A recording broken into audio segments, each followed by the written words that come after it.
Hi, Rashid here. Thank you so much for joining. This is week fourth of the STS series, which is mainly for the members, and membership is very reasonable. For example, if you're in US, it's $2.99 a month, and if you're in India, it's 89 Indian rupees a month.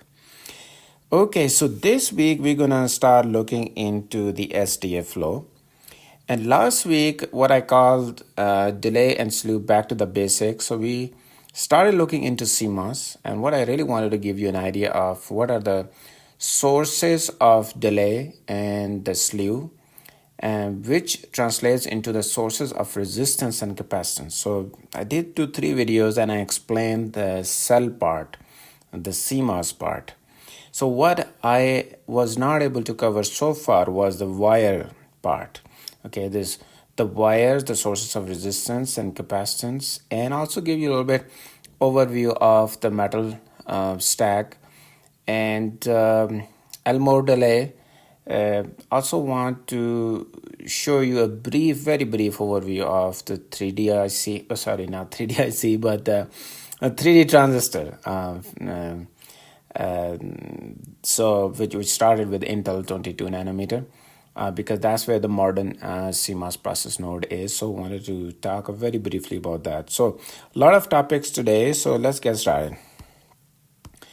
So first of all, I wanted to show you a snapshot of, this is Intel 4, I forgot the reference I took. I think it's Semiconductor Engineering Digest.com, where I took this snapshot, but of course it comes from originally from somewhere from Intel paper. But anyway, so this is Intel 4. And this table shows a comparison of Intel 7 and Intel 4. Intel 7 is originally Intel 10 nanometer enhanced. So if you look at Intel 7 had, okay, your this is your gate as a transistor level. You have a fan and gate, but this is metal stack start. So metal 0 to 14, so 15 these layers, and then we had a thick metal, the top layers, TM0 and TM1, right? So total 17 layers. And interesting thing is that if you start looking from here, metal 0 to metal 0, metal 1, and this metal cobalt was used, not copper. Okay, but for the rest, the metal material was copper.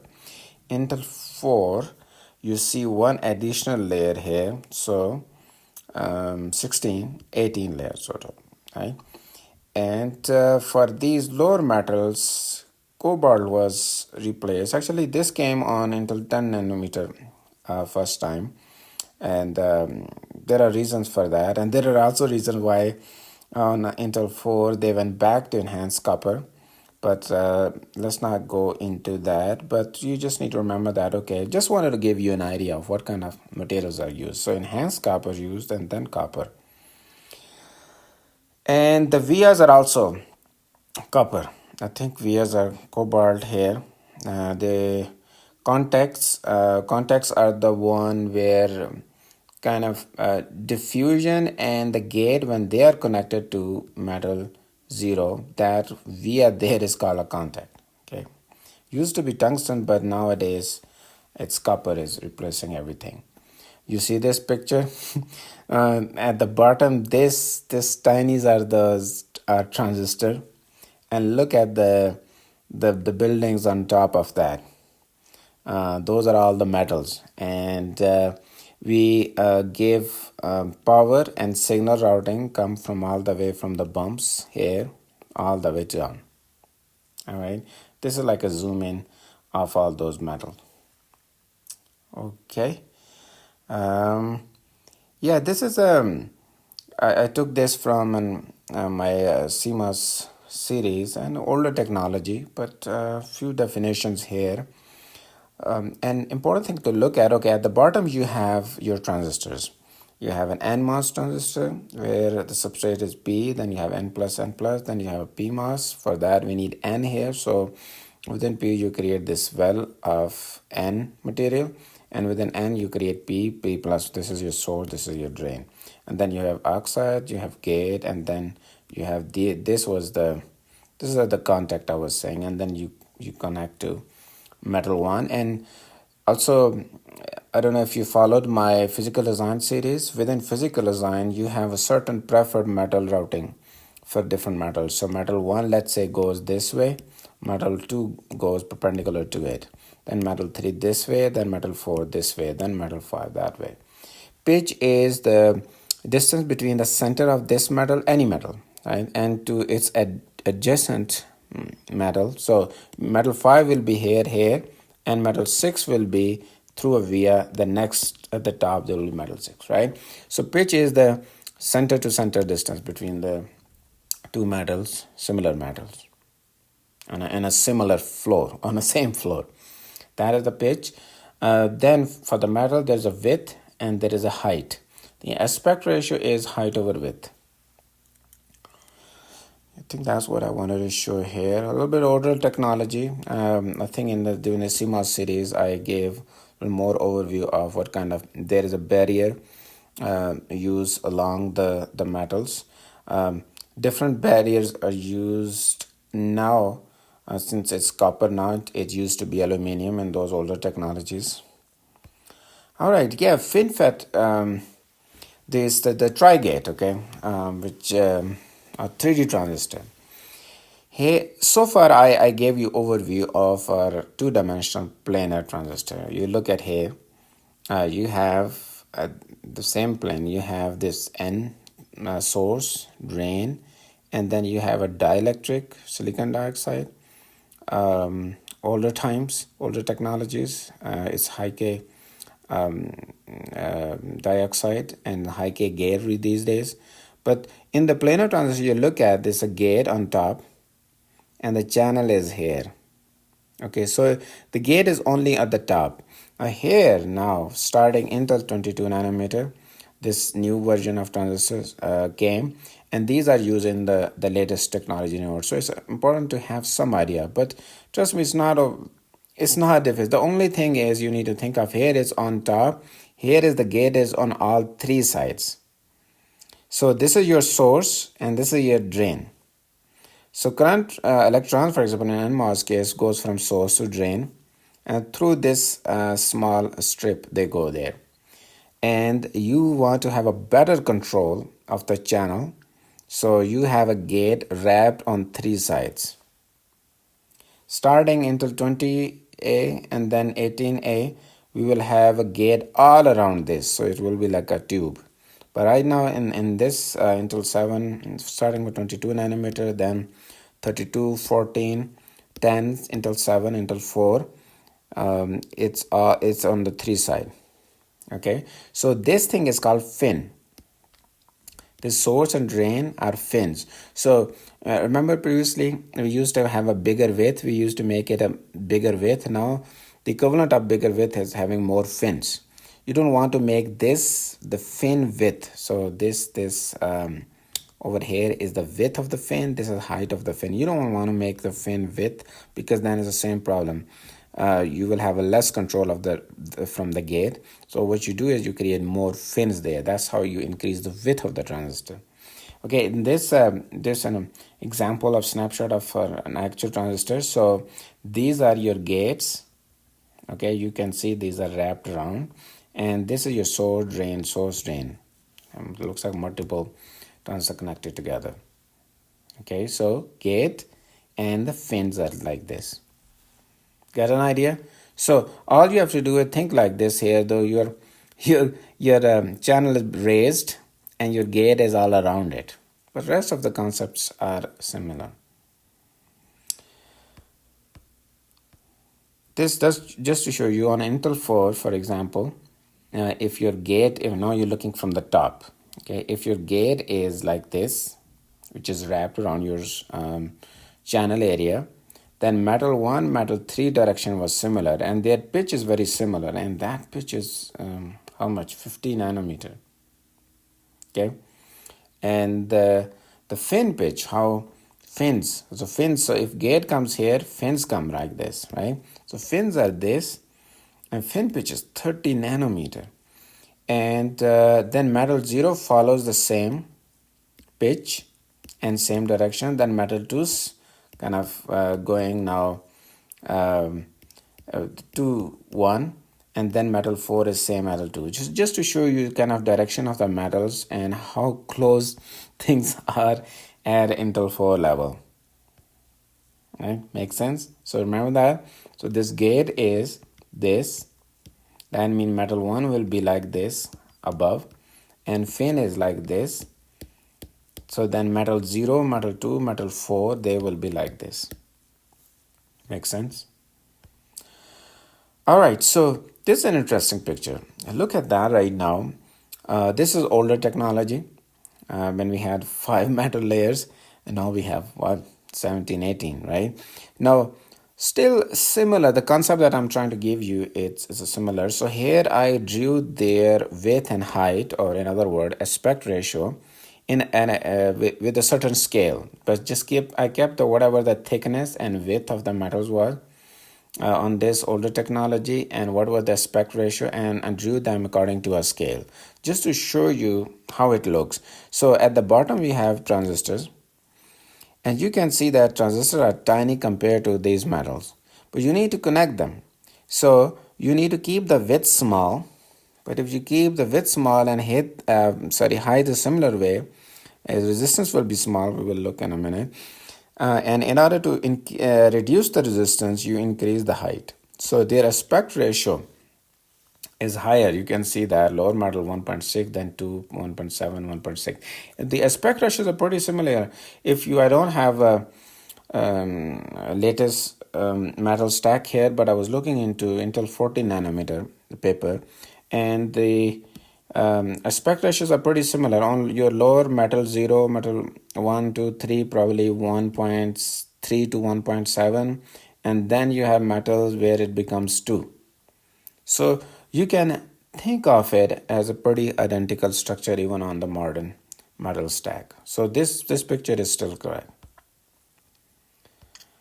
I don't know what I wanted to show there, but here are, I just put, okay, different metals.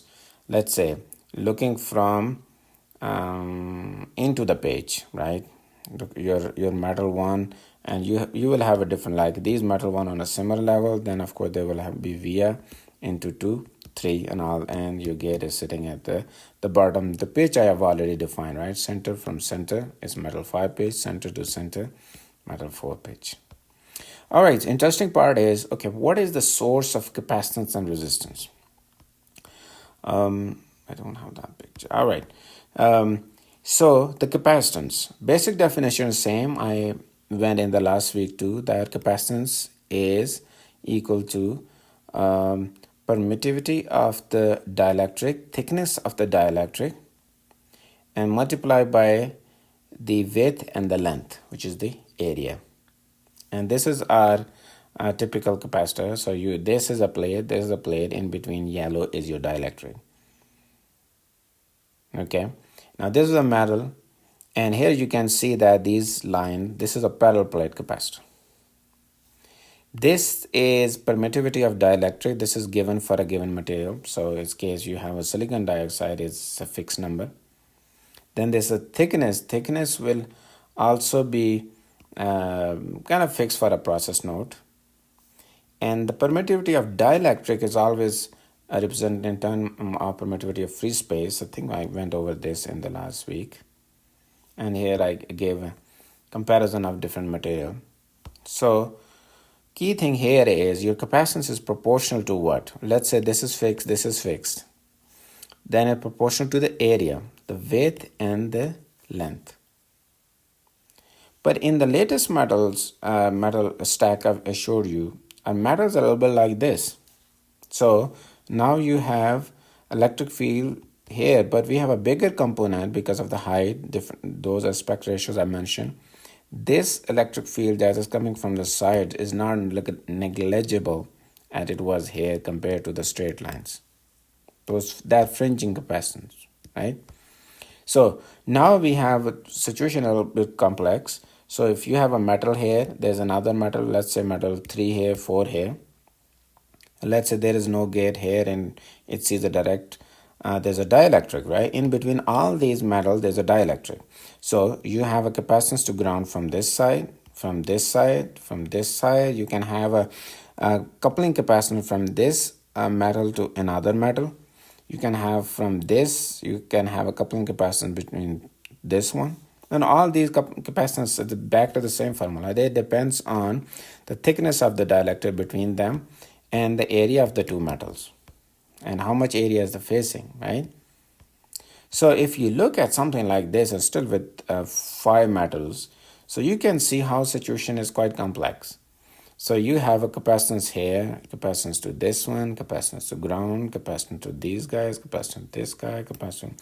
It will be less or more. It depends on how long or big, wide is the metal, how the distance of the dielectric. All this yellow thing is a dielectric. All right. So key message here is there's a parallel plate, our old good friend that we study in books, but there is a big component of the fringing capacitance from the sides. So now what's the source of the resistance? Back to the same formula we studied last week. Okay, resistance is proportional to resistivity of that material. So definitely depends on the material, and length over area. Area is your height and width, because now your metal is a bit like this. As you can see that we used to have aluminum older technologies because the process was already tuned for aluminum, but nowadays we have copper, and you can see a much less resistivity of that. Okay. So what I want to say here, this thing is, if you use, for example, copper, this is fixed now. Height of the metal stack is also, each metal is also fixed. So what really depends on the length and the width, because those things change. There's a minimum width for each metal, right? We cannot go smaller than that, but we can make a bigger metals. So the higher the length, more resistance. The bigger the width, less resistance. Right? Understand that? All right, so now we look into the delay side of the thing. So delay, as you remember, so in the same way as CMOS, the interconnect can be modeled as from here you have input, here you have output. So that metal will have a resistance and capacitance. And we are dealing with a smaller interconnect, smaller relatively, right, for the chip size, where resistance and capacitance are the major source, not the inductance. So if you look at, and the signal, not the power supply. For power supply, and inductance can be will be an issue. So again, back to the same thing that I was talking to you. If we apply an impulse with zero slew time in the presence of single R and C, the output will have a shape like this, just assuming there's no polarity. I mean, in the case of metal interconnect, there is no polarity change. So in that case, the output can be written in this equation. And in the previous videos, I mentioned that if you put V out to be a 50% of VDD, from 0 to 50%, mathematically, we can calculate this to be 0.69 RC and 2.2 RC. So the key things is this R and C, which is time constant. That's really the key factor there. Again, if you've watched my previous video, you will understand this concept. So in the case of wire, so let's say we have a driver, we have a receiver, and then they are connected through metals. Let's say come through via 0, go to metal 1, via 1, metal 2. There's a long metal 2, then comes to via blah, blah, blah. In the same way, it goes to them. Because keep in mind that the pins are on eventually you're connecting to transistors. In transistor, you will be, if you're on a drain, you're connected to diffusion. Right? If you are on the input side, you're connecting to the gate. So there will be small portion where you will eventually go from that long metal all the way to down. But let's assume that the dominant component in this one is metal 2. Now what is given for a technology is unit resistance per unit length, and resistance and the capacitance per unit length is given. So R, small c's are given in the technology file. So you can multiply with the actual length of that on a particular metal, then you can get R and C. And from R and C, you can calculate these numbers.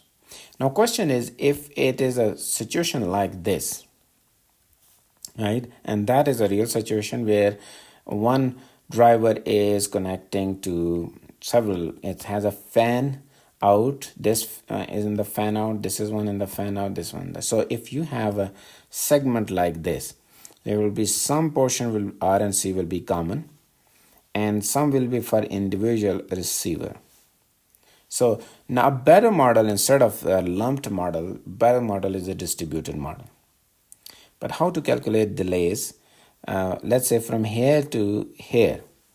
The thing is that the signal coming from this side also sees the capacitance on this one, also sees all these capacitance as well. Resistance, in fact, but the capacitance as well, right? So when you're going from here to here, you cannot ignore the capacitance and resistance on this segment too, because they are playing the part for this signal. Elmore delay model is a simple model, but it helps you in this sort of situation. So, I will not go into too much detail. The video is available on my CMOS series, but the concept is pretty simple. Let's say in this model, each of the gate connected here is represented by this capacitance.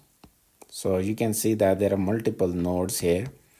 What I want to calculate, time constant. Okay, from here to here, this is my signal traveling. But this signal traveling here will have the effect of each of these nodes. So in this situation, how I can calculate this time constant? That's where this Elmore delay is going to help you. So concept is very simple. Let's start from here. On node 1, okay, very simple, R1 and C1. Effect of R is node 2. What you do is start from the start to this node 2 and start to this one. What is the common component? R2 is not common. Okay, so and R1 is common. So what you do is R1 and you multiply with that node capacitance C2. On 3, R1 and R3, from starting to this node and starting to node I, both R1 and R3 are common. So you put R1, R3 and you multiply with the node capacitance C3. Effect of node R4. So in Elmore model, you start to 4, start to I. The common component of resistance is R1 and R3. And that's what we put here and multiply with the node capacitance here.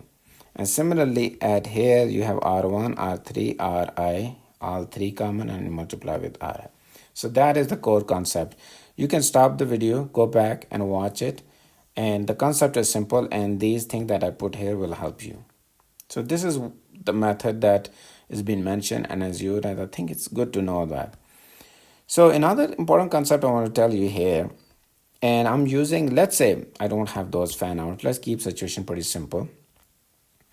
And from start to end, I have this length. And the way I'm modeling this delay is, I'm saying I want to divide this entire segment into very small segments. Let's say N segment, N. Okay, so we have R1, C1, R2, R C2, blah, blah, R on, and then Rn and Cn.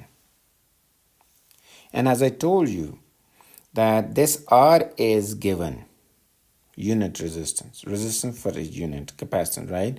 So we know that, okay, how much is this R1, C1 if we know this distance. So you have a 500 micron divided into how many you want for each 10 micron, right? And then you calculate for 10 micron what is resistance capacitance and put all these like this.